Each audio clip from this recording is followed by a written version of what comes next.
Okay, videographer's ready.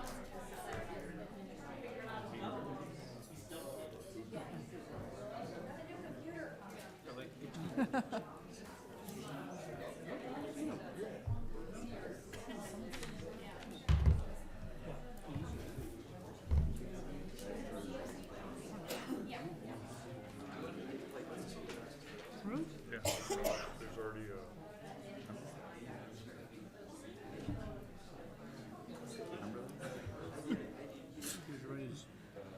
Oh, drainage. Oh, I thought you were talking about sewer. Yeah.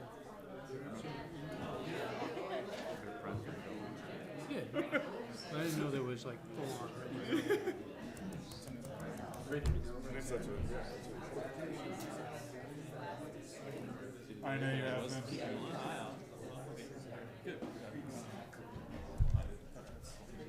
Are we close? Welcome, everybody. It's nice to see such a huge crowd. I know Professor Bennett Bramson has his students here from CMC. Which class is it, Bennett? Business communication and report writing. Oh, boy, that is some exciting party-type stuff. Thanks for coming, everybody. We are not quite ready technically to roll, so you don't have to be quiet or anything. Shannon's ready, and if she's ready, then Shall we just roll it? Okay. Welcome again to the Basalt Town Council meeting. We're going to call this to order at 6:03 or so. Pam, could we get a roll call, please? Becky Whitson, Yes. Gary Tenenbaum, Here. Bill Infante, Here. Katie Schwer, Audrey Schindler, Here. Jennifer Riffle, present, Ryan Slack. Here. Thank you. Okay, so for those who don't know, Grassroots records our meetings live, and they also play them ongoing. If you missed the live recording, which if you're listening to me, you're not missing the live recording, but you can see it again at grassrootstv.org. Our videographer this evening is Shannon Buckner. Thank you, Shannon. I know it's a really highly paid executive job.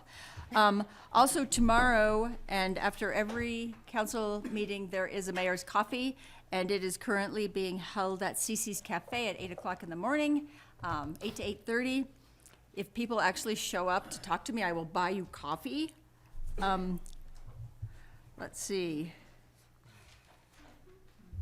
Oh, I understand Pam is telling me that the students of the month that are normally here tonight that something didn't work out, and they're going to be on February 25th. And so I guess I would ask Bill Infante if he would like to read the Basalt is an inclusive piece for us. Gladly. It's been a while. Good evening, all. Basalt is an inclusive, sustainable mountain community that boasts both historic charm and progressive vision.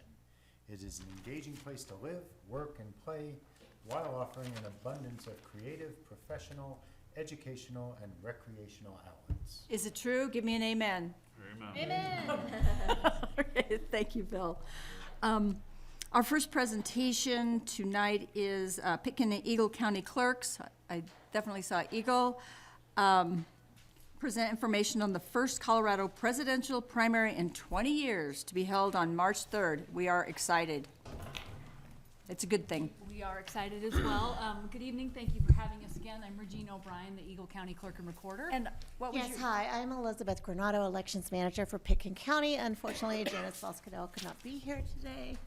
Okay, thank you, Elizabeth, for coming. So we just wanted to remind everybody that we have the first in 20 years Colorado presidential primary election.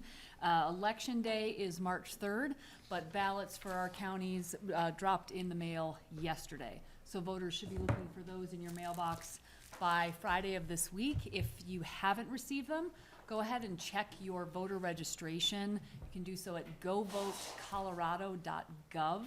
Or you can contact one of our offices, and for Pitkin. And we also have a website, pitkinvotes.com, and you can obviously contact our office at 970-429-2732. So again, if you're not in the habit of checking your mailboxes, once a month, we kindly ask that you go Friday, Saturday, see if your ballots are there, and if not, reach out to us or check your voter registration. So as I mentioned, Election Day is March 3rd, but ballots have dropped in the mail. For this election, for a primary election, the format is if you're registered as a Democrat, you will receive the Democratic ballot. If you're registered as a Republican, you will receive the Republican ballot. If you are registered as an unaffiliated voter and you did not already choose a ballot preference in your voter registration, you will be mailed a ballot packet. That's going to consist of a Democratic ballot and a Republican ballot. The key to that is you can only vote one. If you vote and return both ballots, neither one can be counted. So drop boxes, we have 24-hour drop boxes which are open. We've got our awesome one here right at the Town of Basalt building. Thank you for letting us have it here. It's a shared drop box between Pitkin and Eagle.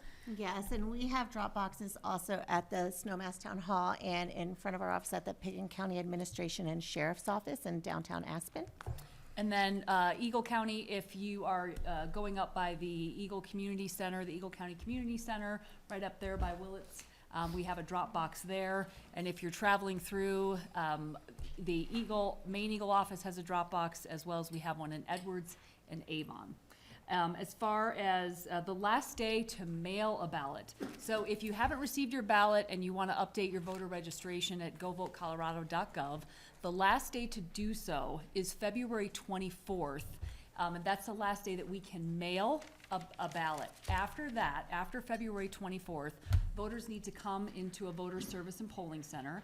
For Eagle County, again, we have one at our Eagle County Community Center and at the other clerk's offices located in Eagle and Avon. And we have our polling center in downtown Aspen at the Pitkin County Administration and Sheriff's Office, which is at 530 East Main Street. It's on the first floor. That'll be open February 24th until Election Day, March 3rd, 7 a.m. to 7 p.m. And so starting February 24th, anything that you could do on Election Day, you can do in one of our offices. Register to vote, pick up a ballot, return your ballot. So please feel free. You don't need to wait until Election Day. If you know how you're going to vote, it's great for our administration purposes if voters turn in their ballots. Again, you have until Election Day by 7 p.m., but if you know how you're going to vote, we'd love to get those ballots in. Please make sure that you do sign the back of your ballot envelope. And then lastly, our results will be reported on the state's website. It's called Election Night Reporting. And I think Pitkin has a special website. Right, at pickinvotes.com, we will also be publishing the results. We do an upload right after 7 and then another one right after 9. And hopefully, if you drop your ballots off early, we can process them and have those counts for you. So we encourage you to drop them off as early as possible. And I think that's a lot of information in a short amount of time, but both of our websites, Eagle County or Pitkin County elections, feel free to send us an email, give us a call. We're happy to answer any of your questions. I just had a thought. Since Bennett's students are here, there are probably a number of people in this room who were not born last time there was a presidential primary in Colorado. So I would ask this crowd, who's planning to vote in the presidential primary? Awesome. Wow. And with that, thank you. I know we have a limited amount of time, but for this primary election, there was a change in the law. If a voter is going to be 18 by the November 3rd general election, they have the right to vote in both the presidential primary and the June 30th state and local primary that we have. So those voters who are currently 17, again, who will be 18 by the November 3rd general election, please make sure you're registered to vote and you will receive a ballot and can choose who you'd like to see potentially on the November 3rd ballot. We could take quick questions from council. Otherwise, I thank you so much for making the drive, both of you. Thank you for always allowing Great. us to come and talk about elections. You bet. Anybody got a quick question? Okay. Thanks a bunch. Thank you. very much. Thank you. Thank you. There may be some food in the back room still. Yes, in the kitchen. Vegetarian. It's pretty vegetarian, actually. It's super delicious. Vegetarian. Okay, our next item is the consent agenda. It's only the minutes from the January 28th meeting. Is there a motion or questions? Mayor, I move the town council approve the consent agenda items as presented. Second. All in favor? Aye. Opposed? Great. At this time, we would like to ask people who have comments to make to us about information or ideas that are not on the agenda tonight. So we give people 3 minutes. If you have something you want to just tell us and that we can have staff take a look up, possibly, you just need to come up now, state your name. Anybody? Students? I didn't really think so. Okay, we gave you your chance, right? Mayor and council comments. I'll just say that I attended half of the mayor forum last night. So in Basalt, we have an election coming up for our mayor and, because I'm going away, our mayor and 3 council seats. And so the first forum, which is sort of like a debate format, occurred last night at the Element Hotel. It was a packed house. It was a small house, small room, but it was a packed house. And Bill Infante was, who is on council now, was one of the participants, and 2 more gentlemen who all were fabulous. And so I was trying to get from Bill. The next forum looks like it's February 24th at the Eagle County Building, and that's the council candidates. And the next one after that is February 2nd at the library, and I believe it's March 2nd at the library. I believe it's a combined mayor and council forum. So I am trying to get those folks to televise this because you can only get so many people in a room.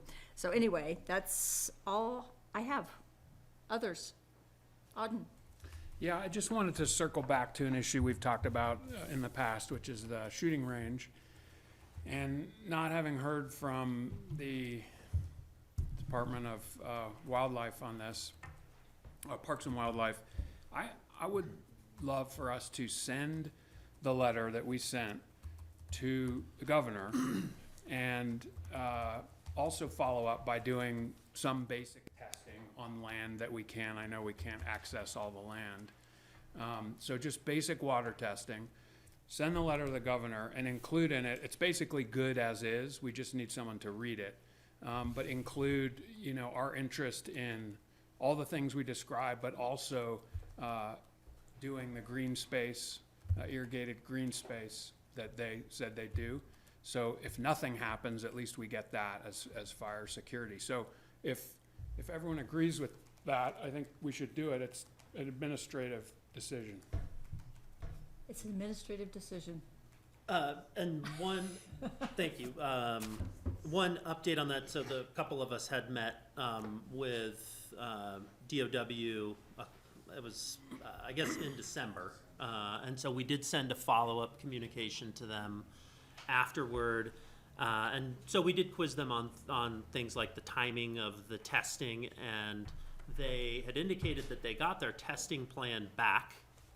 But because of the snow on the ground, they weren't able to do the testing during this time, but that will be scheduled in the spring. As for the other improvements, Matt Yamashita did attend a meeting with the commission. They had to change rules in order to change officially change the times that the range would be open, apparently. And so I have not heard back from him yet on whether that was made official or not. But we do have a meeting on my calendar to follow up. And then as far as the additional items that they said that they would do, like the irrigated green space, as an example, that those would likely be spring projects. I think that I'm happy to follow up with them as well and bring that back to council to, kind of get that information. And if there's direction from council to send that letter on to the governor, sort of as is, I'd be happy to do that, but want to know if you like to do this interim step first, or Would you be okay with the interim step first to see where we are before we kick it up the line? Or you think regardless? I'd send it. I thought we had already sent it to head of DNR, whose name I'm forgetting. Did we ever get a Dan response? Gibbs. Dan Gibbs. We did copy him on that letter and then as well as the entire commission, the Right. Wildlife Commission. And so all of them have seen that letter to date. So Okay, but no response. I didn't get a response, only what we heard from JT, when we all met. Is anybody not okay with Ryan following up in that way? Bump it upstairs. Yes. I'm fine with it, and I'd like to add, an update on their signage. Sure, and I think the signage also, I can probably provide that update. If you recall, their signage took like a year because the language had to get approved. That was another thing that Matt was going to be taking, and apparently having that approved now in the near term. So I can also follow up on that. Okay. And And please keep us posted if there are more, CPW board meetings. If, I know that they have met in December, was it? they meet 7 times a year, I want to say, So it would be, throughout I- the state. I would commit time to going to the next meeting Okay. if we find out when that is. Sure, they just had one the last one was Denver, Front Range, so, I'm sure they'll be coming back around, so I'm happy to do that. Thank you so much. Thank you, Auden. Anybody else? Bill? Just 2 big days coming up that we can plan for. Early April, we have World Autism Awareness Day. And traditionally what happens is around the world, the things that are significant are lit up blue. So the suggestion would be to light up whatever we can light up easily blue, like the Christmas tree, if it's easy. But just to recognize that this is a day when we acknowledge that there are individuals in our community who aren't so fortunate, who are on the autism spectrum. The other that I had seen some things circulating is Earth Day. And since this is the 50th anniversary, if we're going to do something big, we might want to plan. And so just a suggestion that we contemplate recognizing the 50th anniversary of Earth Day in some consequential way. The one thing that we always do is 2 or 3 or 900 children march by this building and stop in front of the building and sing their little song, and we recognize them for that. And then I did see something from Habitat. Yep. That's probably what you're talking That's the one about. I'm talking about. That they're talking about getting the children, the students engaged in some way at Habitat too, Right. so, and their green project. So, Cool. thanks, Bill. Anybody else? Jen? Boyd, I know that you're watching at home, hopefully, and I want to recognize you and your team for removing so much snow from Basalt in the last week. You all were here super early in the morning, super late at night, super through the weekend, and I had my work where I had to commute around the valley, and I have to say that Basalt was in really good shape, and I am so grateful for our very small staff and what they accomplish. And looking at what was published in the paper that Glenwood, what their staffing is like and how they had to have 455 hours of man hours in 48 hours period or something. Just looking at how that translates to our small town, and we're not writing it in the paper, but I want to recognize you all for your efforts. Thanks, Jen. Yeah, they do a good job. Something really Yeah, good. I'd like to add to that. I know Auden at the last meeting had brought up the lake on Soper's Drive, and they came and fixed it, and the lake's gone, so Yeah. no more perch. Good. So kudos to the town staff. We have great public works folks. Okay, if there's no more council manager, would you like to? I just share have a couple some quick things, because I information? know we've got a long agenda, but just wanted to follow up. We are making progress on the Hard to Recycle event, and I don't want to tell a date just yet, because we need to confirm that and the location, but it looks like April is probably the time frame. There's a number of things that citizens will be able to bring to that event, such as e-waste. It looks like paper that will get shredded and recycled. Some compost. We'd have tires, and then let's see what else. The e-waste. Household waste. That's motor oil, antifreeze, Couches. paints. And then I talked to Pitkin County, going to be having a few roll-offs for household trash. So like hopefully not people's kitchen trash, but more like the big couches and things that are sitting in your garage that you've been meaning to get rid of for years. So kind of that's the community cleanup part. As I mentioned last time as well, related to the compost, I'm trying to coordinate with the fire district as well so that folks can do some of the fire mitigation in advance of that. And springtime is a good time to do the cutting. And so we want to get there, and then maybe bring the Rifle Correctional Facility SWIFT crew back in to do some work on public land that the town owns, sort of like they did on the hillside. And so looks like it's really coming together. Pitkin County is going to join the fray with us, provide some staff and some help with tipping fees as needed, and then of course Eagle County and then the town of Basalt. And so I think it's going to be a really good event, and I'll come back with more information on that. And then also been working with Scott Thompson and from the fire district, and we are scheduling a meeting here pretty quickly to look at essentially an emergency management plan. We have them for the counties, and we are part of those, but he wanted to kind of drill down on higher risk areas in Basalt and just have some stuff enumerated so that in the event of another wildfire, we would be ready. So that includes like evacuation routes, it includes sites for evacuees, it includes probably installing and maintaining a fire line up above the town, and then of course continuing to do the fire mitigation in areas that are at higher risk. And so looks like that cooperative effort is going to come to fruition here in the next month or so. And so anyway, that's it Okay, for tonight. thanks, Ryan. Okay, next item is the second reading of ordinance number 4, series of 2020, regarding a license agreement for 216 East Homestead. And that's Sarah. I think Jerry is actually here, yeah. Sorry, Tim, I'm gonna try Hi, not to Jerry. run you over. So hi, yes, thanks, Sarah Nadelli with the Town's Planning Department, and we have Jerry Terwilliger here. He is the owner of 216 East Homestead. As I said, this is a second reading to consider renewing a license agreement to allow an existing structure to encroach into the right-of-way at 216 East Homestead.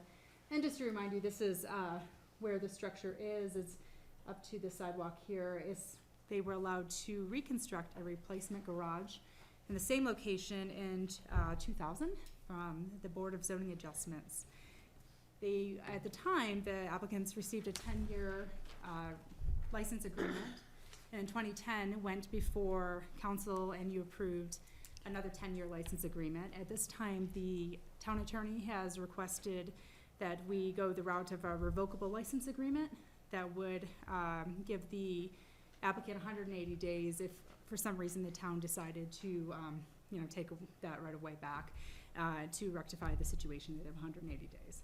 So the applicant has indicated that he's comfortable with that condition and is fine with as far as I know, still fine with the revocable license agreement. And so here just asking town council to give consideration to this request. There has been no changes since first reading, and I'm happy to answer any questions you have, or Jerry, if you have anything you would like to add to this. Do you have anything, Jerry? Sure. No, I am here to answer any questions Okay. that might come up. Well, this is public hearing, so why don't we go to the public first, and then we can come back with questions. Sorry about hitting the mic down there. This is public hearing. Is anybody here have any comments, thoughts, questions regarding this application? Okay, hearing none, we'll close the public hearing. Council, any questions? Oh, sorry, come on up, Mr. Grant. I'm sorry, I didn't see you. It's all right. I didn't wave my hand too soon.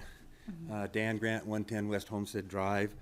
I guess I just have a question about the licensing agreement in the sense that we have numerous of these throughout the town, and as you said a while ago that the Cloudy town is inclusive of people, yet when you come into town first time and you have a piece of property to develop, they asked you to pay fees, all sorts of park fees, this fee, that fee, whatever. So under these licensing agreements, I was wondering if there's some way that we could collect a fee for this privilege to use the town property. Especially since it's property that is not being used for what it's intended for. You know, it's a public right-of-way, that type of thing. I'm not against the building being there. It's been there probably 60 years, not in its present form, but earlier. So I'm not against licensing agreement. I just wondered if there's a fee the town could collect. The other thing is that since it is in a right-of-way, I have a problem with all these license agreements that are in a right-of-way. If you go up the road there, there's one for the hall there that's 3 feet encroaching into the alley that's only 15 feet wide. You go on up and there's a porch that has a license agreement that's out in the right-of-way. Go on further up Sopras and you'll find about a 30 feet encroachment into the right-of-way that has a license agreement too. They used to store his mobile home and stuff like that there. And like I said, for the main part, I don't have a problem with that, except for when there's emergencies, and there are other bottlenecks in town that do not have license agreement, but have their front yards out into the right-of-way. And I'm talking 10, 15 feet minimum. And it's on a corner where fire trucks coming around have a problem. I just want to clarify one thing. If you remember Paradise, 85 people died there. One of the reports came through and said one of the reasons was the lack of access getting in and out of that place. The roads were too small, and when that number of people had to get out of there, they didn't make it. So I'm wanting you to do is take a look. First one, maybe there's some kind of a monetary thing since everybody has to pay a fee or something anyway. And the other thing is to look at the places where these are. Now in the case of this one, it just narrows the street. You know, it does create a bottleneck there. If we have emergency vehicles coming in and rabid neighbors wanting to get out, you may have a problem. And because of the snow stuff and the lack of snow storage, you can look up Spur Lane, I think it's called, or Dip Street or whatever. If you go up there right now, you can get 2 smart cars past each other there. Although somebody drove into the snowbank today, and now you can get a smart car and a regular car maybe by each other, okay? So what I'm saying, that in the town, you know, I don't know what they're gonna do with the snow. The employees can't eat it, so, you know, you gotta put it somewhere. So all I'm asking you for is don't listen to me, but please look at and see if we can solve the problem of these encroachments where people are gonna get killed. And I think that's your responsibility, and it's on you guys if these things aren't taken care of. And I mentioned it once before. Like I said, I'm not against Jerry's project. You know, it's been there almost longer than I have, so thank you for your time. Mr. Grant, do you want staff to get in contact with you or just take a look at this? Would you like staff to contact you about this, or? About, not Jerry's project, about the The bigger roads, they picture? can call me about the, you know, I've mentioned a couple of places where there's dead-end roads that should be through. I've mentioned a couple of places where the one person at least 15 feet in there. I think we have your number. Yeah, you'll find me. Thank you, Mr. Grant. All right. Anybody else have a comment regarding Jerry's thing? Yes. As Mr. Grant said, that place has been occupied by a garage for how many years, did he say, 60?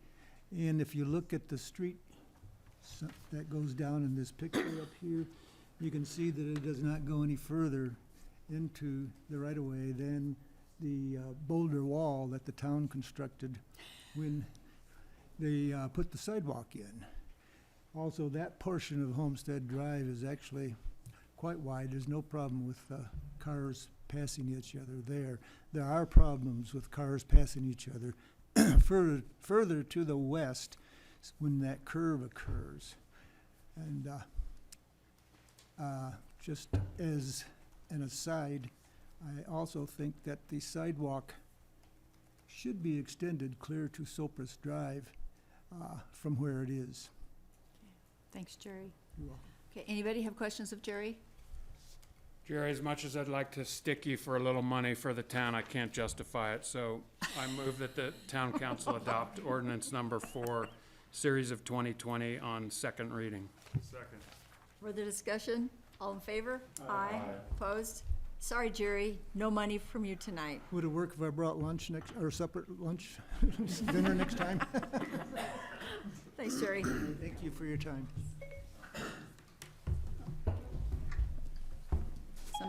Did somebody say, hey Siri?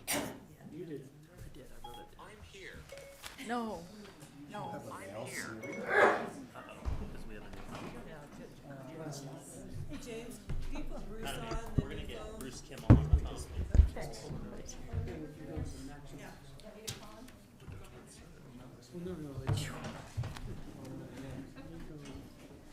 Brian, do you have it or I've got it? I've got the, yeah, I wrote it down. Because they could pull walls, most of them.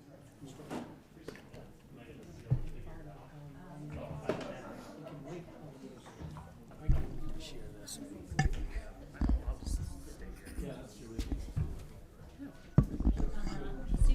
Aha, yeah. She was just looking at my blueness, How's this, Bill Infante, how's this for bluing up? Pretty blue. We're doing a little transition here in the room, so. You are a tribute to the UN's Right. World Autism Day. Thank you. Okay.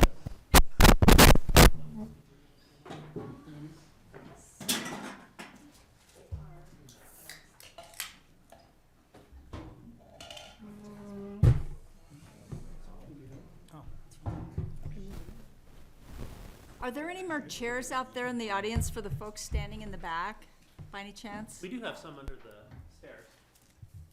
Is there any place Go to? on chairs. I think usually they're. You can feel free to sit on the table. That's a good place. Okay, we're going to start without the chairs. There's several items associated with the Basalt River Park development, 3 ordinances.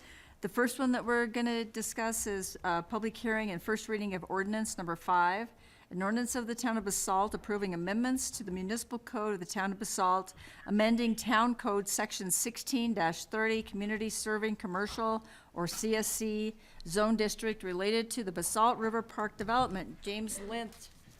Hi, and we're planning on considering the next 3 ordinances together. Oh, so shall I read them all? 9A, 9B. Yes, Okay. please. Okay, then the next one is public hearing and first reading of ordinance number 6, an ordinance of the town approving the Basalt River Park Development Final Plan application and associated land use actions on Lot 1 of the Basalt Community Campus Subdivision, Basalt, Colorado. And the last one is public hearing and first reading of ordinance number 7 of 2020, an ordinance of the town approving contracts to buy and sell real estate with Basalt River Park LLC for the purchase of future parcels A and D park parcel, and an option to purchase future parcel E arts parcel of the Basalt River Park subdivision. So, looks like different people have different pieces of this, but James, would you like to introduce the team? And Yeah, thank you. We have Tim Belinsky from Basalt River Park LLC, and we've got Rich Carr and Robin Schiller from CCY Architects this evening. James. And we have Bruce Kimmel on the phone from Ellers Public Finance to answer questions if council has any. can you hear us okay, Bruce? I can hear you great. Thanks, Mayor. All right. Okay, thank you. So this is a public hearing and first reading of several ordinances, as the mayor indicated, related to the final plan application submitted by Basalt River Park LLC on behalf of the Roaring Fork Community Development Corporation to develop a mixed-use development on the CDC property, as it is known, which is the 2.3 acres of the former Pen and Fork Mobile Home Park property, which is closest to Two Rivers Road. And we've got the site plan up on the screen here. The ordinances being considered this evening, as the mayor introduced, is ordinance number 5, which is the code amendments to the Community Serving Commercial CSC Zone District. And that ordinance starts on page 19 of your electronic packet. And then we have ordinance number 6, which is the final CSC plan review and associated land use actions And that ordinance starts on page 23 in your packet. And then we've got ordinance number 7, which is the purchase and sale agreement for the park property, as well as an option for the town, second option for the town to purchase the art-based property. And that ordinance begins on page 140 of your packet.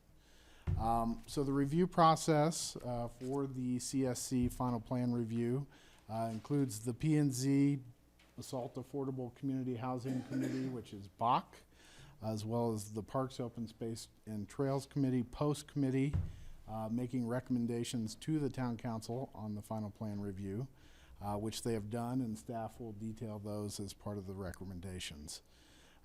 This evening, staff will briefly present the proposal and discuss some of the discussion items and related conditions that are in the draft ordinances. And then the applicant and their team will present the proposal in more detail and provide comments. And then staff suggests taking public comments because these are public hearings on all 3 ordinances, and then providing council discussion. The application requests being made this evening, and we've got them up on the screens, is for rezoning to the CSC zone district, code amendments to the CSC zone district to add restaurant of at least 3,000 square feet as an anchor use for the property, add free market residential as a permitted use on the property, and to amend the 1,400 square foot size limit for residential units permitted in the CSC zone district for this specific property. In addition, there is CSC final plan review, environmentally sensitive area floodplain review, a combined preliminary final subdivision review, and then a CSC parking reduction for the non-residential development that's part of the project. The final application includes 24 residential units, of which 4 are proposed to be rent-capped affordable housing units that are Category 2 units. And they are proposed in the Maker office building that you'll see on the 2nd and 3rd floor overlooking Two Rivers Road. There's also 11,500 square foot of commercial office space in the Maker office building, a 3,000 square foot restaurant space that's on the perimeter of the park, and then 6,000 square feet for an arts nonprofit organization that is currently earmarked for the art base. The applicant is also proposing to sell approximately 1 acre of land to the town to expand the Basalt River Park, on which the town has been working with Connect One Design on the park project. And the council has seen the different plan iterations several times, and we'll show that to you once again. And then the applicants will go into more specifics about the site plan and the design as part of their comments. But the sketch plan approval was granted pursuant to Resolution 23 of 2019, and that's in your packet on page 119. It's very similar to the development program that is in the final plan application. Generally, the square footage and number of units have remained the same from the sketch plan resolution, except that the affordable housing units have been increased and expanded in their size to get to 15% affordable housing mitigation requirement that's in the code. The other main adjustment, and we'll go back to the site plan to show you this, is that the main thoroughfare through the property, pedestrian thoroughfare, from Two Rivers Road to the park has been moved from the east side of the art base. I'll show it to you right here. Moved from the east side of the art base to the west side of the art base.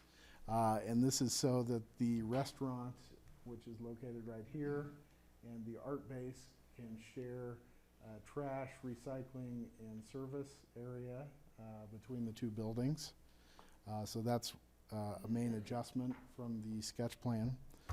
Otherwise, as noted in the P&Z memos that are part of your packet, the final plan application development program is generally consistent with the sketch plan program that the council approved.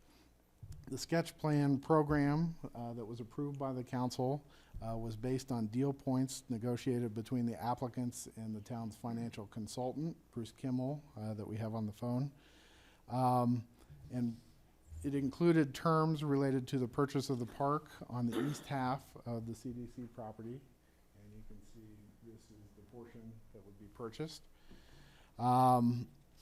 And as well as it can be seen in the sketch plan reso. In terms of the discussion items, we've got a summary sheet that's in your packet on page 45, and it shows the status of the different discussion items. And this is what it looks like. I'm going to go to a larger sheet here, though, that just kind of outlines the discussion items. The first is rezoning to the CSC zone district. Staff believes this is an appropriate zoning to be applied to the site. There were amendments done in 2016 to the CSC zone district to foster improvements on the CDC property and other downtown properties in the vicinity. So staff believes it's appropriate zoning. Code amendments to the CSC zone district, as I noted, there are 3 code amendments that are part of the ordinance number 5.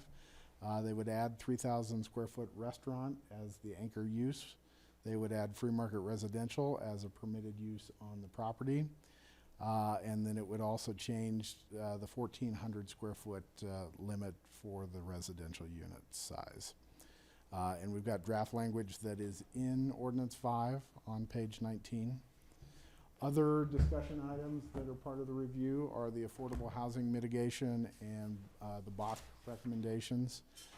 As I noted, the applicant has increased the size of the affordable housing units to get to the 15% mitigation requirement. As part of the sketch plan, they were slightly short, and they were encouraged with the conditions to get to the 15%. The mitigation requirement is 15% of the residential square footage as well as the dwelling units in the project, because the code allows for a reduction to 15% from the 25% requirement for projects that enact a 1.5% real estate transfer assessment for affordable housing, and the applicant has proposed to do that as part of the project. The Basalt Affordable Community Housing Committee, BOC, reviewed the affordable housing units that are part of the project, and they believe that they're quality units. They did recommend that the applicants add a bathtub and a dishwasher to each of the affordable housing units, which is required in the affordable housing guidelines. And so that has been included in a condition, number 9, that's on page 31 of your ordinances.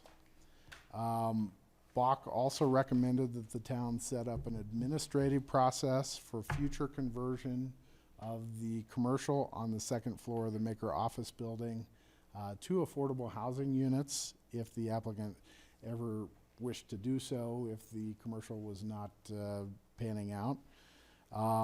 So there is a condition that's included that would allow for an administrative process to convert in the future that space from commercial to price capped affordable housing if the applicant at that time could show that there's sufficient parking or car share to do it. Other discussion items related to the affordable housing units are the occupancy priorities. The applicant proposed an occupancy priority on the Category 2 affordable housing units, that they would go to workers that were employed within the development first, before then reverting to the town's affordable housing guideline priorities. BOC was supportive of this concept, and it's included as condition 4 on page 29 of the ordinances. Also, there's occupancy priorities or occupancy requirements that are proposed on the other units that are not the deed restricted Category 2 units in the Maker office building, with the exception of the free market penthouse. And they're proposed to be deed restricted to require the occupants of those units to occupy them as their primary residence. And this is similar to the requirements that we have for ADUs in the R3TN zone district. It helps combat second home use of these units and kind of make sure that they're occupied. And this is included on condition 5 in page 30 of the ordinances in your packet.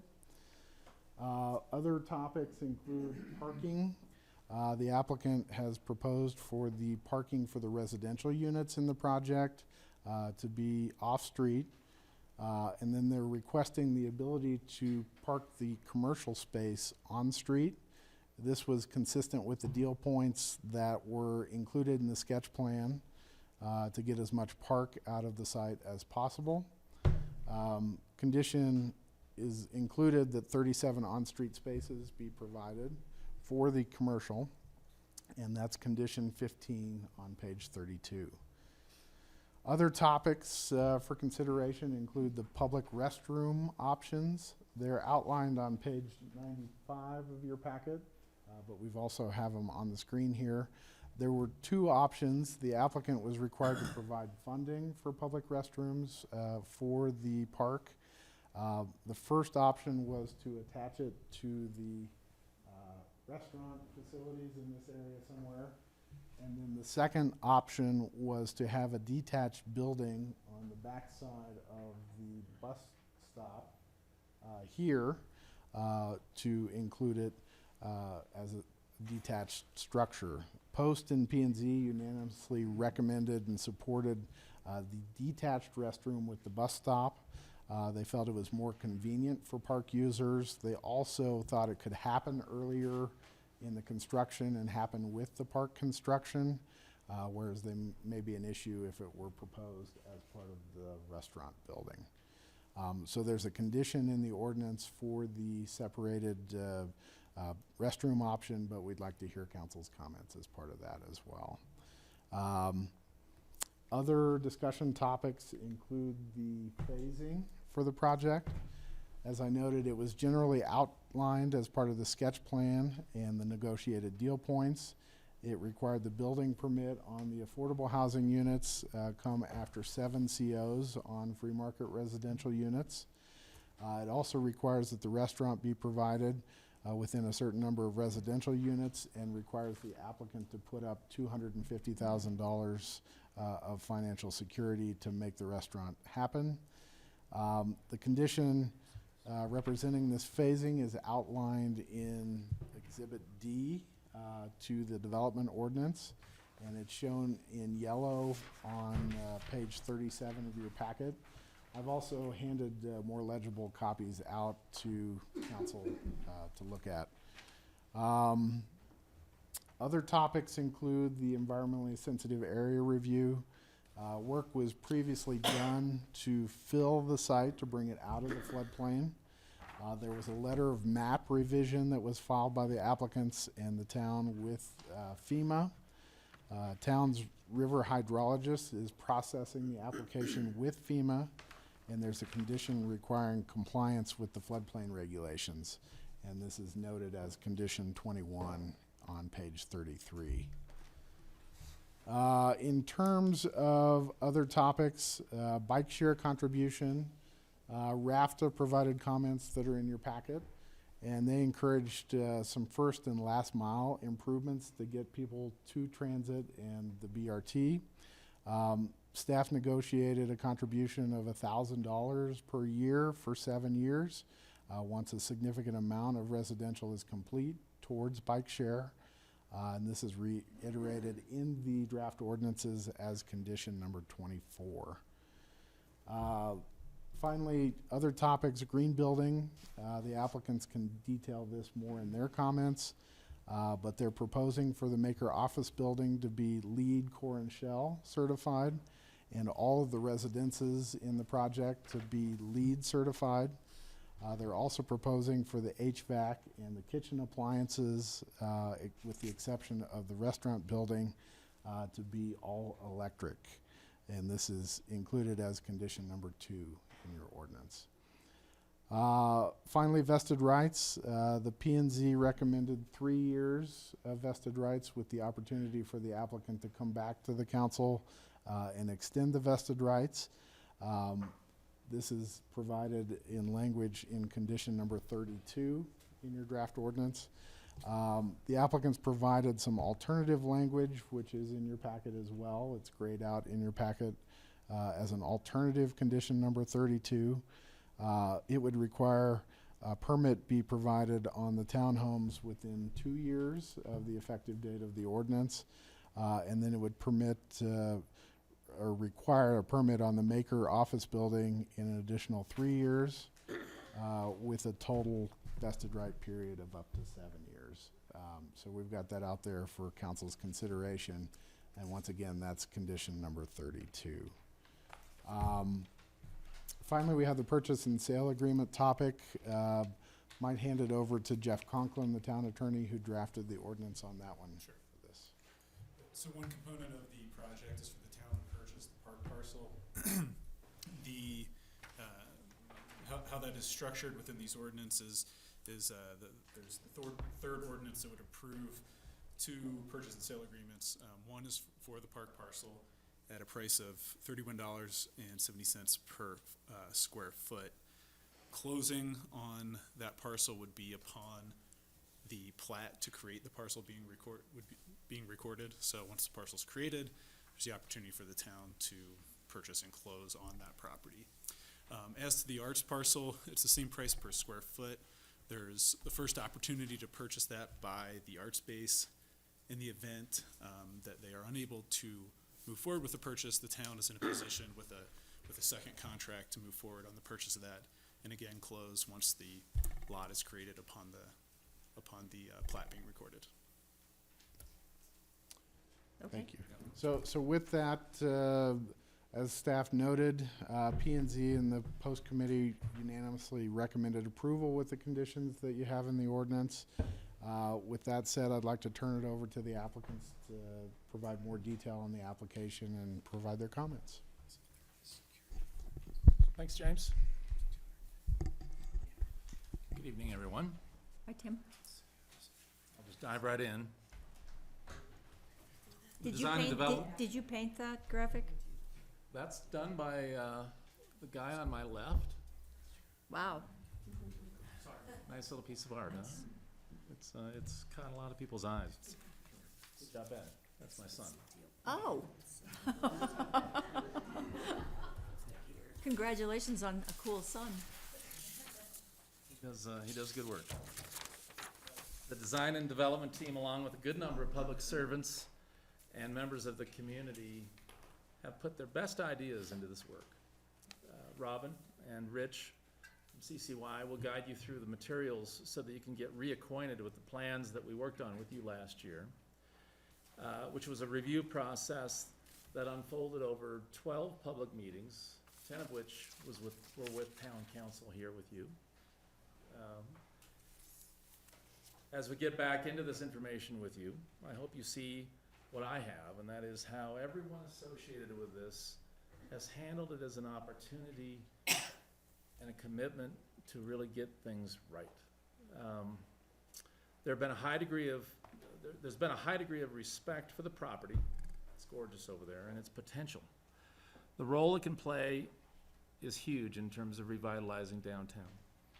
The result for us to talk with you about tonight reflects what was approved by council unanimously in sketch plan, as James said last May, and is a great response to so many great ideas that were submitted to improve this part of town. And now, finally, we are also seeing how the new park, the Yeti Out Park, will become a mainstay to this community.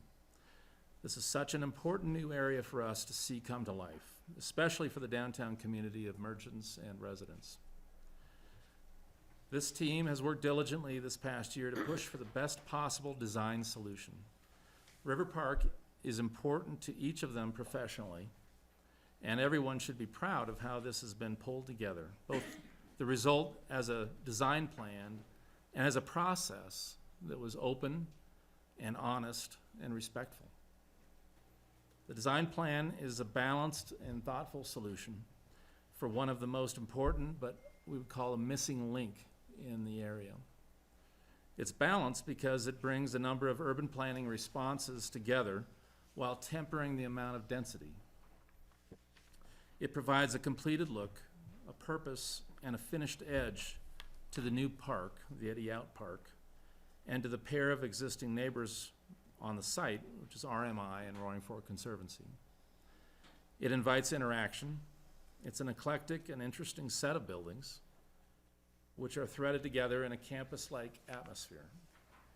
Downtown is also a balanced collection of buildings and a walkable area which this will complement. The new neighborhood won't speak too loudly or be too prominent, but will comfortably host people and new activities, new arts-minded gatherings in spaces that are very intentional.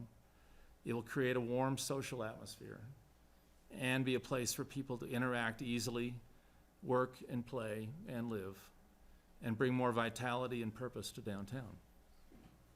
It's a thoughtful solution because I think it takes the best of the area, very much including the themes of river and park and now art, and integrates each into action.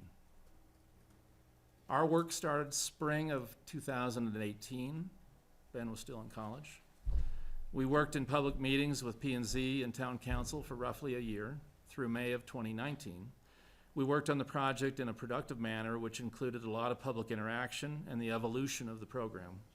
As you'd hope, it gathered a wide range of new ideas and confirmed many ideas from the prior years of public input, all considered and refined, layered in with design, engineering, and legal expertise, and fact-finding, market research, operational and property management reviews, financial modeling, thank you, Bruce, for your help on that, and in the end, check-ins with our common sense and with our aspirations for this new part of downtown. We are very confident that the whole thing will indeed work. Looking back, it has also relied on each of us to trust each other quite a bit.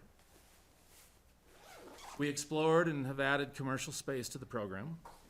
We explored and have added and included a more diverse residential mix, including micro units and housing for full-time residents. We explored how to best fit the art base into the area, and they in turn have shown great focus and enthusiasm to make their facility become an icon for downtown Basalt. We explored how to best align the new park and its features with the built areas.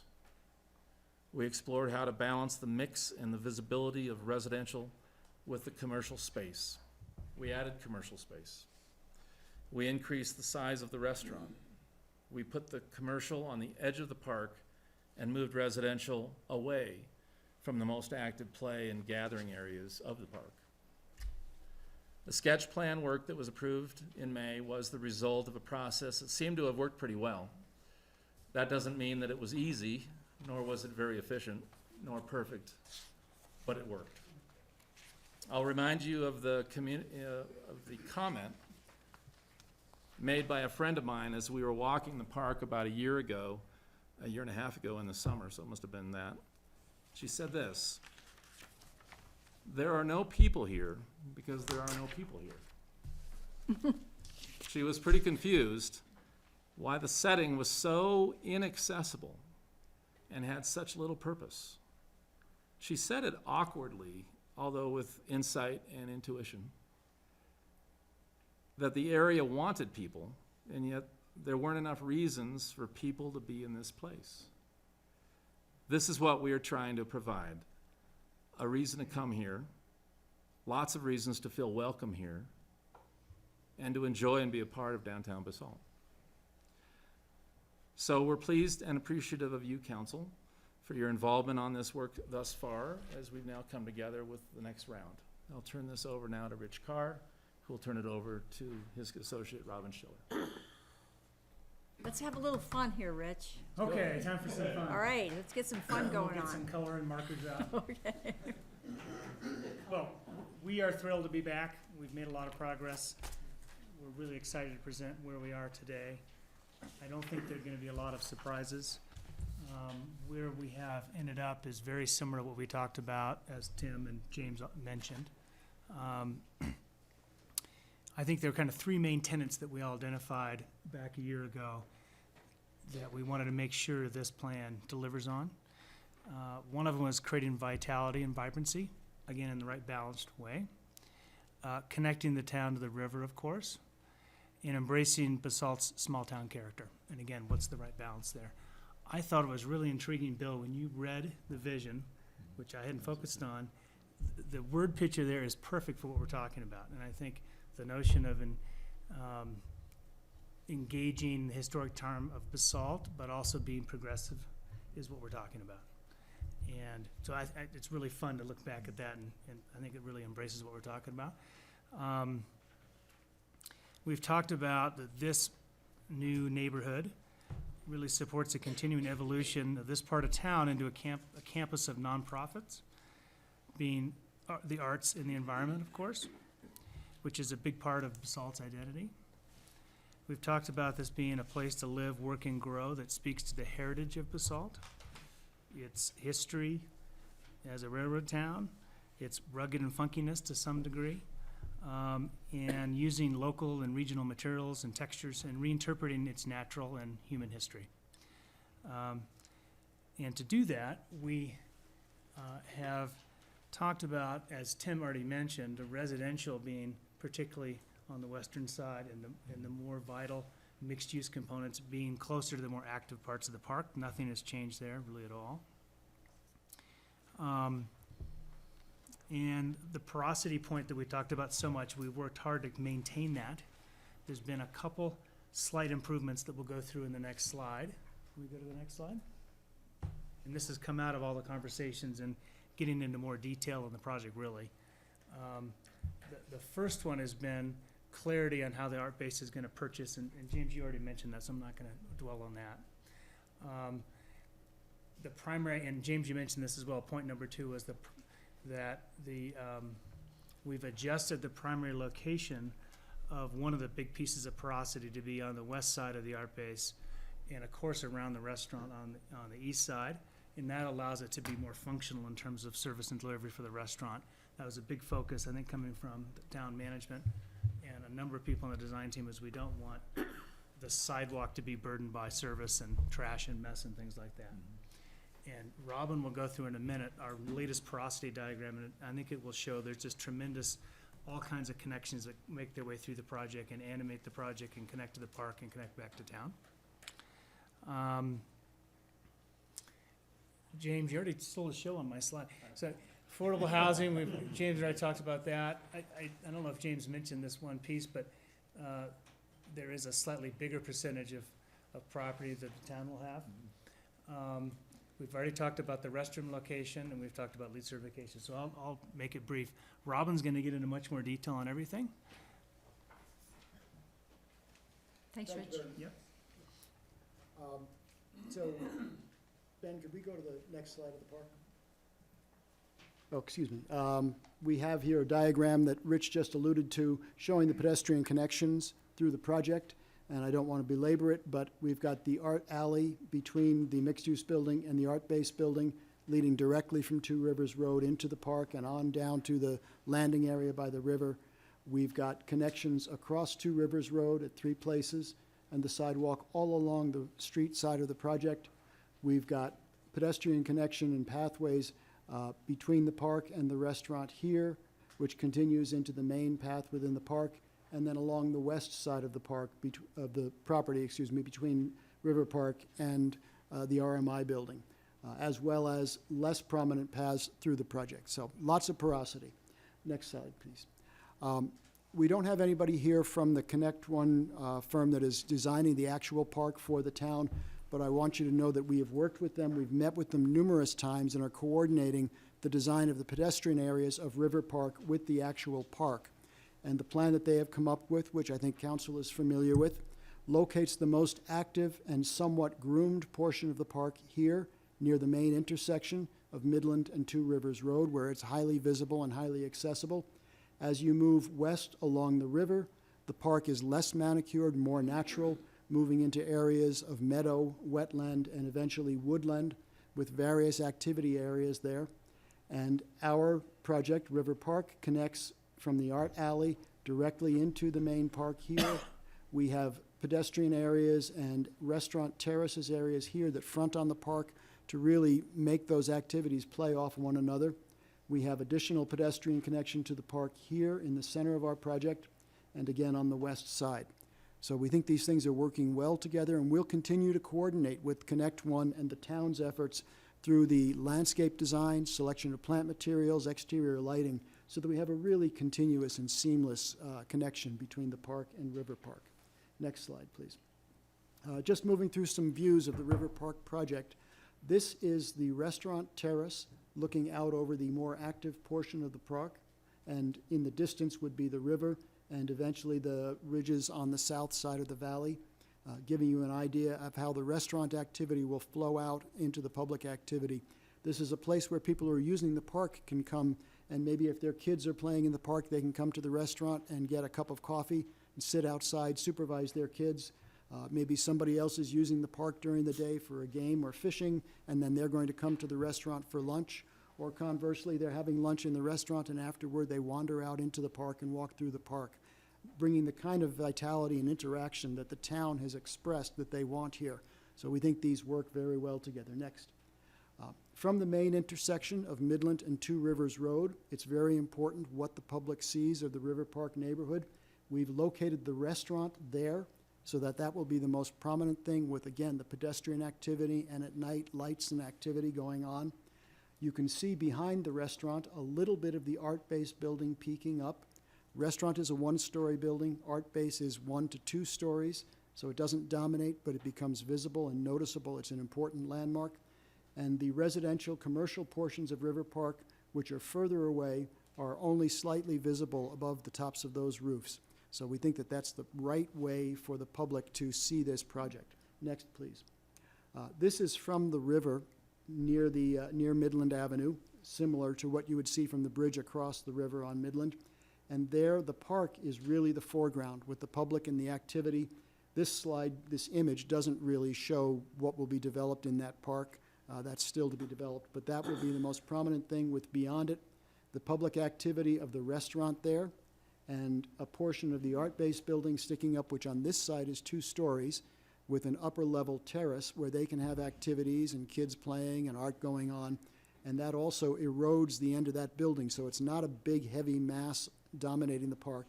It's visible, but it's not dominating or overtaking. And to the left in this view, you see the residential portions of River Park screened by trees and vegetation that will be developed in the park. They're visible, but again, they're not prominent. And mixed use, And right? mixed use, And excuse the me, whole yes. middle portion is all mixed use. Yeah. Next slide, please. So going back to the site plan, just a quick orientation. As Rich described, the residential portions are on the west part of the site. Here, the townhomes. The mixed use or maker building here is this U shape. The art base is here, a north-south lozenge sort of a shape, and the restaurant here.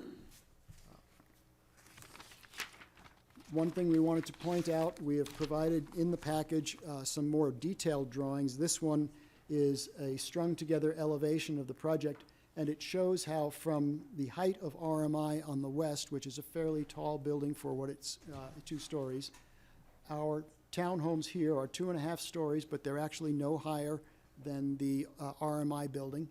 And as you move into the mixed-use building, you see how the frontage on all these buildings, the 3rd stories, are held back at least 10 feet from both the Two Rivers side and the park side, so that they appear and feel more like 2-story buildings, tapering on down to the art base, which is 1 story on the Two Rivers side. It's a tall story because it's the art gallery, and then the restaurant, 1 story. So continuously tapering down from RMI all the way down to the park. So we don't have great big buildings fronting on the park. We have a comfortable interface between a 1-story restaurant and the park. Next slide, please. This is an image of the path on the north side of the park, which is the south side of the River Park project. And as you can see, this is a townhome, 2 stories visible with the 3rd story set well back. The mixed-use building, and in the distance, the art-based building peeking out. This portion of the park will have a very natural woodland feel, wetlands on the right, and shrubs and grass and meadow up to River Park, to the River Park project, excuse me, so that people feel like they're in the park and are not in the middle of downtown. On the other side, the Two Rivers side, the buildings come much more to the street. But even here, the townhomes are designed with front porches that project out slightly raised above the sidewalk, a very traditional in-town home kind of atmosphere, the front porch activating and bringing pedestrian activities. Two-story elements, the third story pulled well back. This slide begins to illustrate a little bit more of some of the architectural character. And what we want to emphasize here is that all of these buildings are not simple masses, large buildings. They're broken up into pedestrian-scaled elements, 20 or 25 feet wide elements, two-story elements with the third story set back, so that the scale is very consistent with the rest of the core of Basalt. For each of the buildings, we've provided detailed drawings, which we're not going to go into here, but you all have those available for reference, and we can get into questions if there are more detailed, specific questions. So that was the townhomes. Now, the mixed use of the town, I just want to reiterate one point on the townhomes. We have street-facing townhomes here, which have the front stoops on two rivers, as mentioned. The river-facing townhomes here, we chose not to put the stoops or the front entrances on the park, but they're entered from the side of each townhome, here and here and here, so that we've not taken our circulation for our residences into the park. We've kept that separate so that the park is public, and these areas, which are somewhat private, although they're not walled or gated in any way, are separated from the park. We think that that's an important gesture. There will also be, as you can see here, trees and vegetation between our buildings and the park, a significant buffer. Next slide.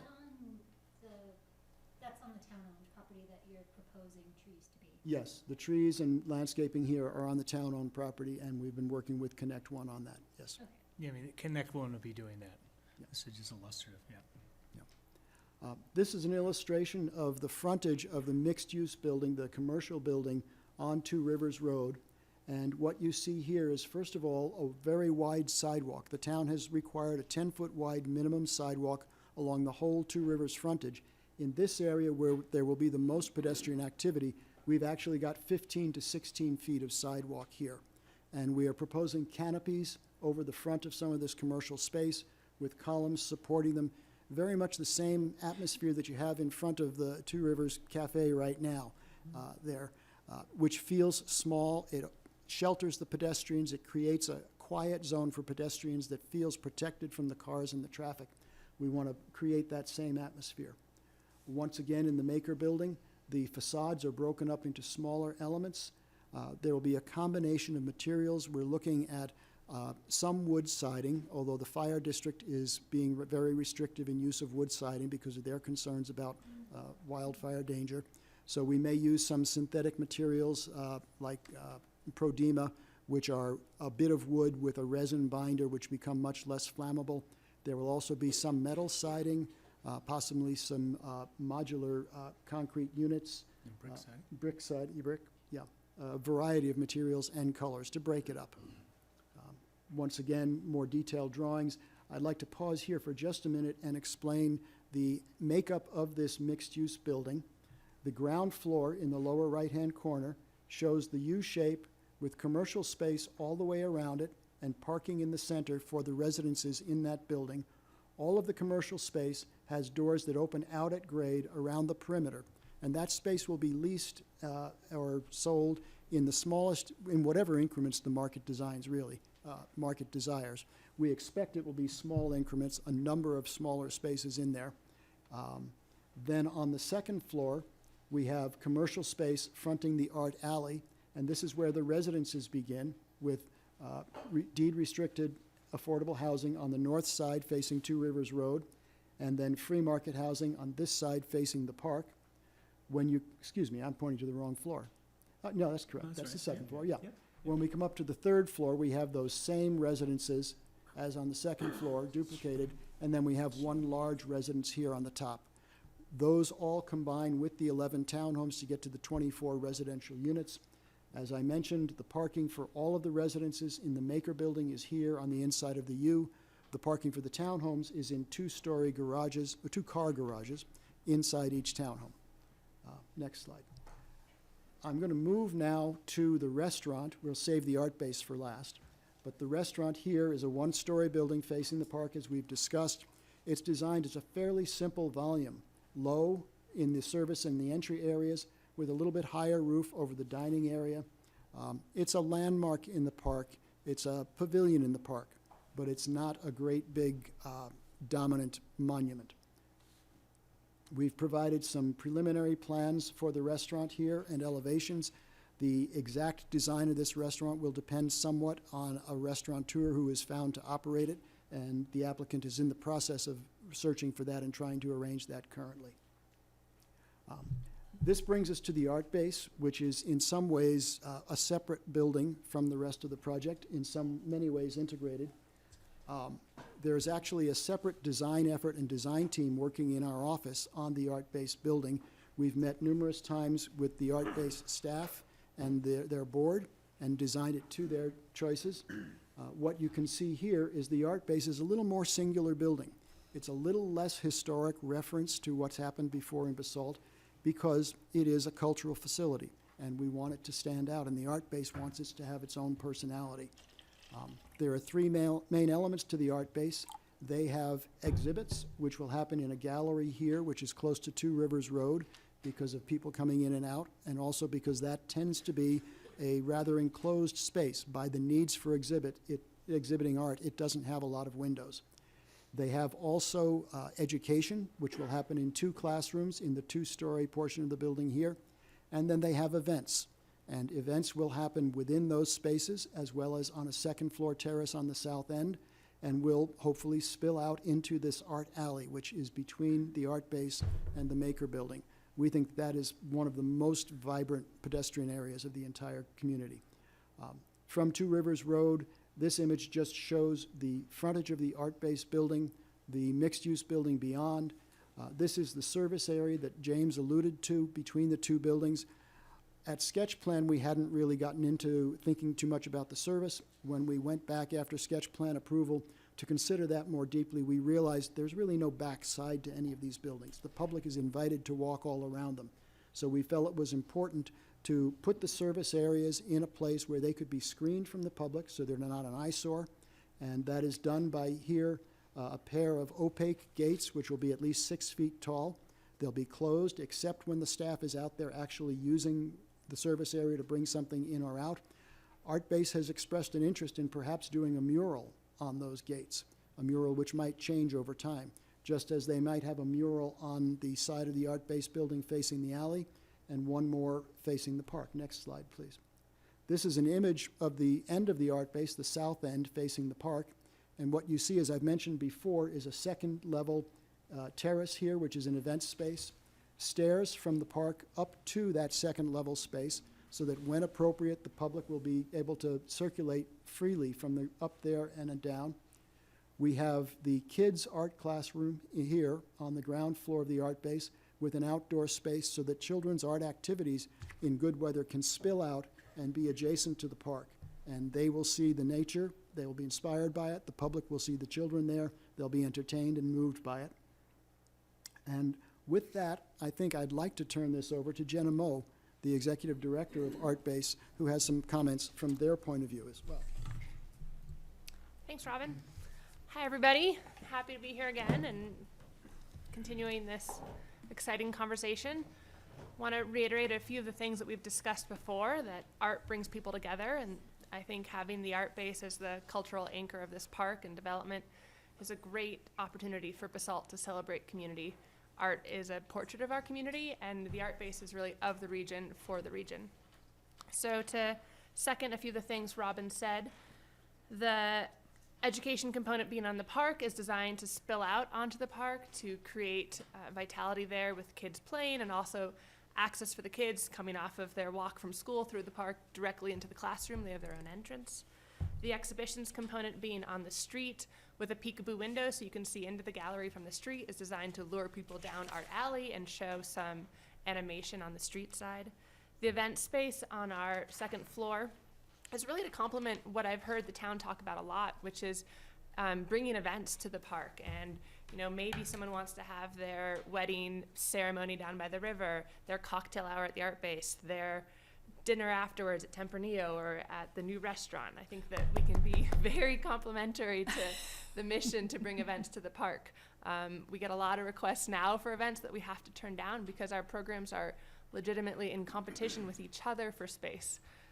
So the design of the art base, it's hard to see in this photo, but the roof slants down from the park towards the street and then back up again towards Basalt Mountain. So this is really to be a metaphor of the confluence of the rivers, the confluence of the town and the park, the confluence of art and science with our nonprofit campus.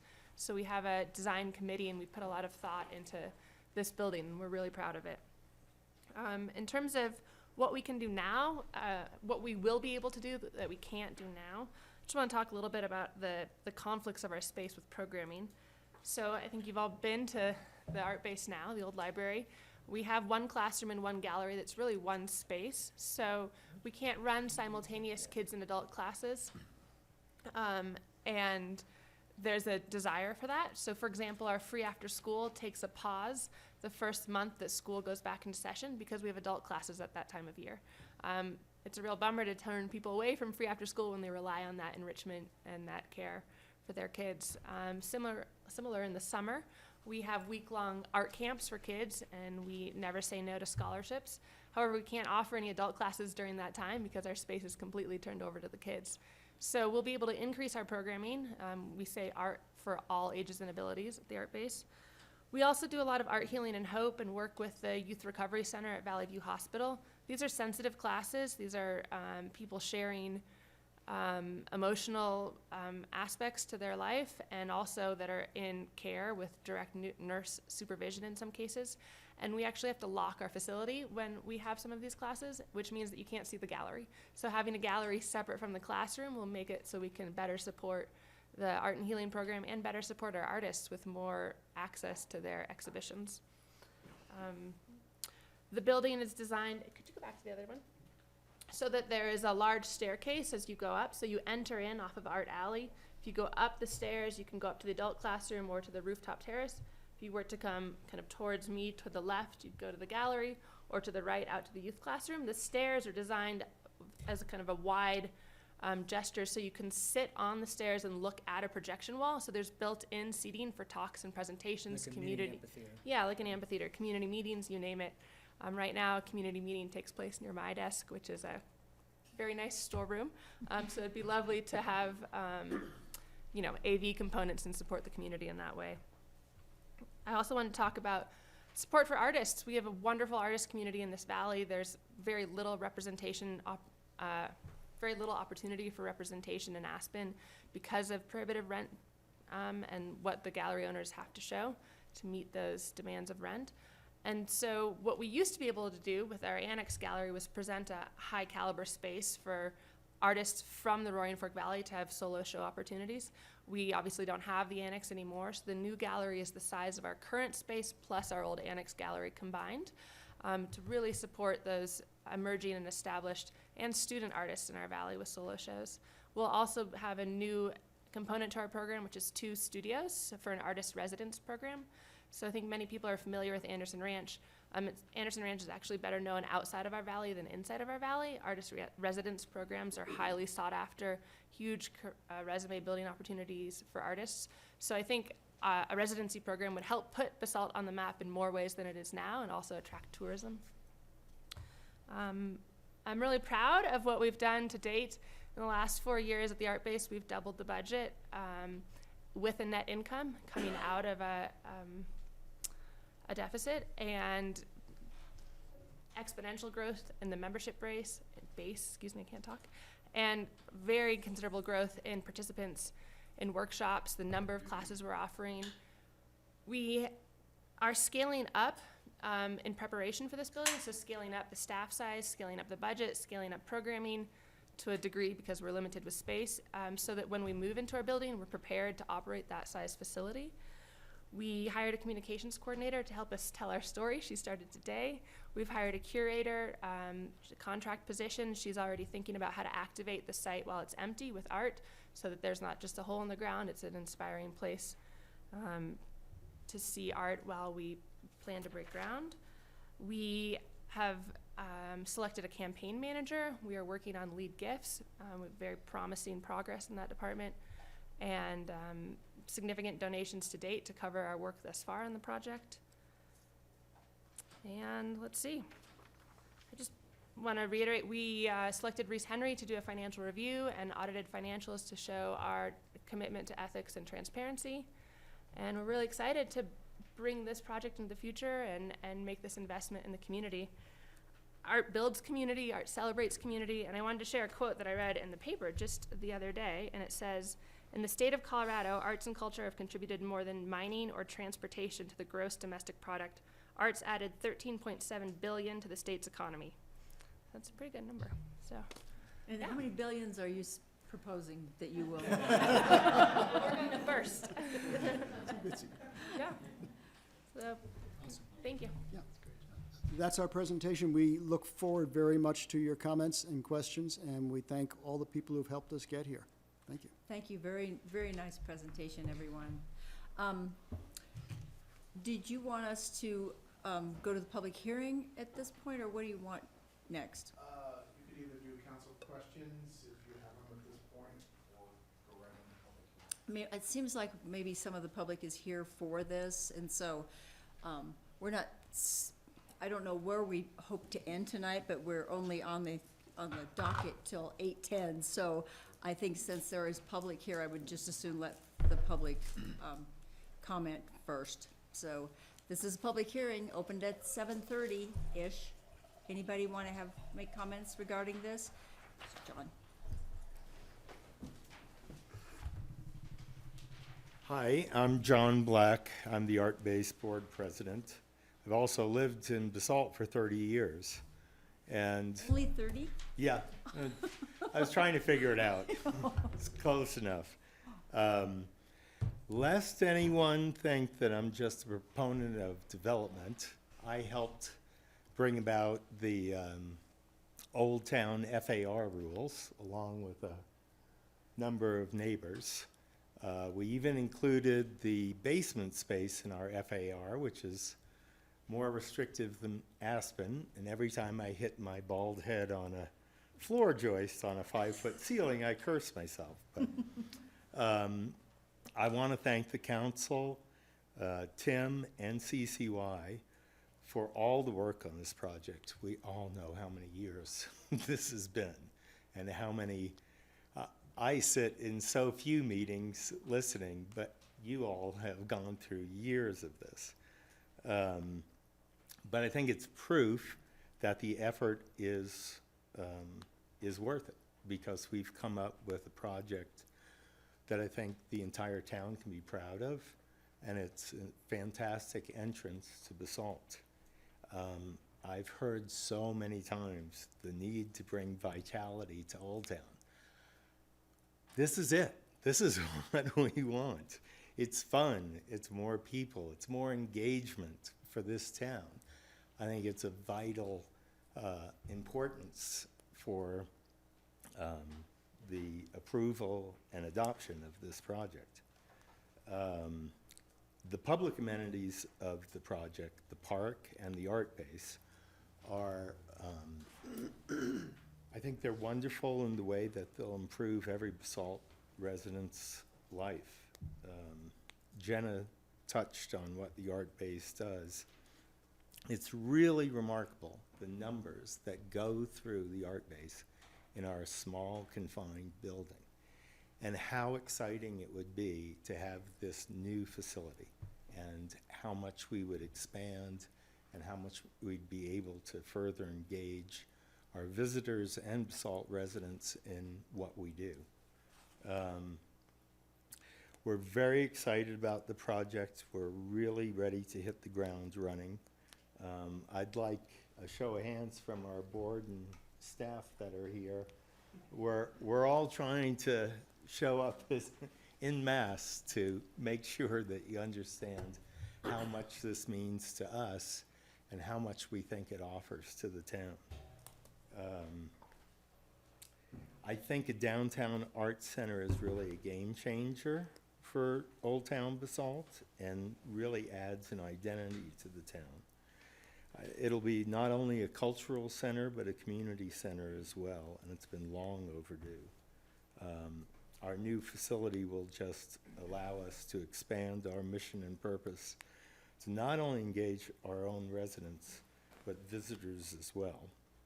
And finally, as a 30-year resident, plus or minus, not just the board president, I'm super excited about this project happening. I mean, I think it's the best thing that's happened. It's what we've all wanted. It's really all there. And it just has to, you know, the fruition is here. To me, it's what Old Town has needed and what we've strived for a couple of decades. So I compliment everybody on the work that's brought us to this point, and I strongly approve this project and hope the council does as well. Too bad you can't show some excitement, John. Yeah. Thank you very much. All right, thanks. Other comments? Yes, Bennett. Thank you very much, Mayor. For some of you who don't know, my background, I have a master's degree in public administration with a specialty in growth management.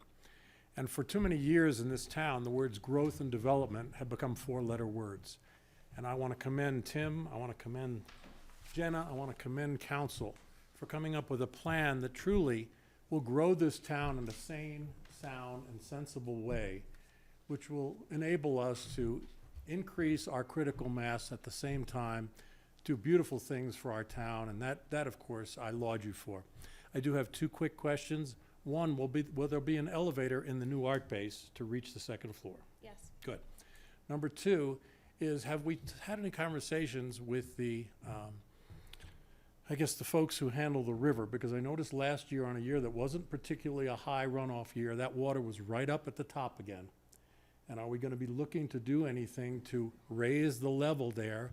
Because with this wonderful new development, if we get a bad 100-year runoff year, we're going to end up with floods in this whole new area. So please give some consideration, and once again, thank you for all your efforts. That might be another conversation.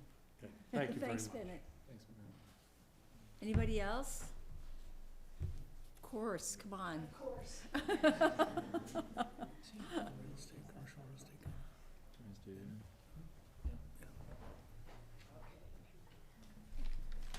Hello, Lynn. Hi.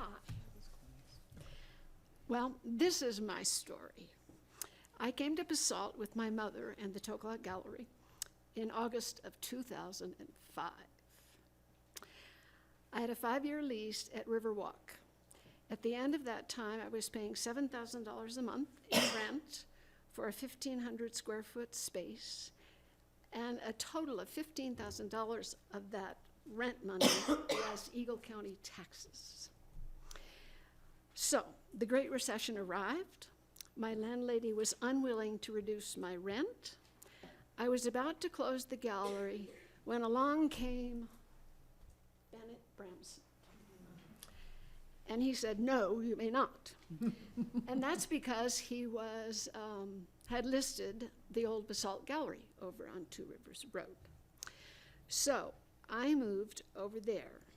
We had sort of a change of guard. Coralogus Basalt Gallery went to Midland Avenue, and I came to Two Rivers Road. And Jody Ensign had told me a long time ago that it was the best place because it was right at the crossroads, the entrance to Basalt. Well, Bill Kane became the town manager that same year, and that was in 2000, where are you, Bill? 2000? When did, 2010. When the park was bought. And I thought that I was just sitting very pretty. And I was sitting, and I was sitting, and I was sitting for 10 long years in this space over on Two Rivers Road. I have more gray hair, less than Tim's. I wear hearing aids now. I apply a large quantity of CBD serum to my beleaguered countenance. And I need stronger glasses. And I'm 74 years old. And if this thing doesn't happen now, I just don't know. So please, please, please, this is fabulous. This is what I've been waiting 10 years for. That is my story. Thank you, Lynn. Other comments?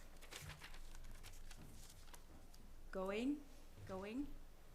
Okey-doke, thank you very much. We'll close the public hearing and go to council for questions of the applicant.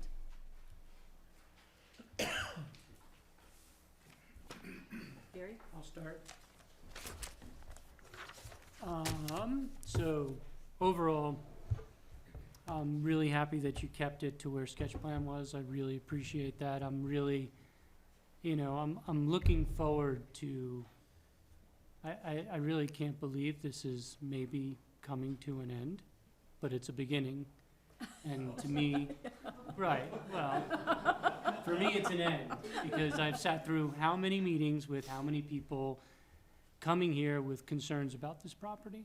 This property has been a linchpin for this community for much more than those 10 years. And so ever since the River Master Plan was done, this property has been kind of the key piece of downtown, and we wanted to do it right.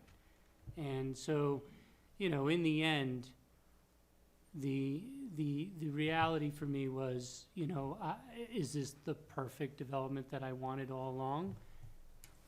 I don't know, because I really couldn't ever come up with one, because the community has been very split over what should happen here.